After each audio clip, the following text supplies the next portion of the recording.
Hello everyone. তো আজকে তোমাদের এমন একটা জিনিস দেখাবো যেটা দেখে সবার মন খুব হ্যাপি হয়ে যাবে।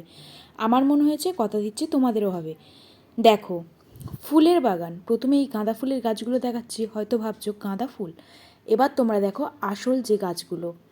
আমার মামাদের বাড়িতে ছাদে এত সুন্দর যে বাগান করেছে, ফুলের বাগান, আমি জানতামই না। আজকের হঠাৎ করে ছাদে উঠে দেখলাম কত সুন্দর সুন্দর ফুলের বাগান করেছে। আর এদিকে দেখো লেবু গাছ, লেবু গাছে কিন্তু প্রায় অনেকগুলো লেবু হয়েছে। এবার একটা কথা বলি, শীতের মরশুমে আমরা তো সবসময় জানি পৌষ পার্বণ হয়, পিঠে খাওয়া হয়, কিন্তু এই শীতের মরশুমে নানা ধরনের ফুলের গাছও লাগানো যায়, এটাও কিন্তু আমরা অনেকেই জানি। আর এই শীতকাল কিন্তু চলে গেলে এই ফুলগুলো আমরা আর ফিরে পাবো না, কারণ এই ফুলগুলো সাধারণত শীতকালে বেশি দেখা যায়।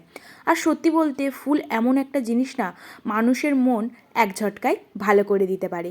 তেমনই আমার মনও এই ফুলগুলো দেখে খুব খুব খুব হ্যাপি হয়ে গেছিলো। তোমাদের এই ফুল গাছগুলো কেমন লাগলো, আর তোমাদের বাড়িতে তোমরা এই শীতকালে কি কি ফুলের বাগান করেছো সেটা কিন্তু অবশ্যই কমেন্টে জানিও। এদিকে গাঁদা ফুলগুলো কিন্তু বেশ বড় বড় ছিল। আর শুধু ফুলের গাছ না, এদিকে কিন্তু নানা রকম সবজির গাছও আমার মামা বেশ বসিয়েছিল। এই ফুলটা এতটা ভালো লাগছিল, আমি একটা নিয়ে নিয়েছি। জানি ফুলটা আমার নেওয়া উচিত হয়নি গাছ থেকে, বাট কি বলবো বলো, ফুলটা এত ভালো লাগছিল আমি একটা নিয়ে নিয়েছি। আর একটু ঢং করছিলাম কানে দিয়ে ফুলটা, কয়েকটা ফটোও তুলেছি।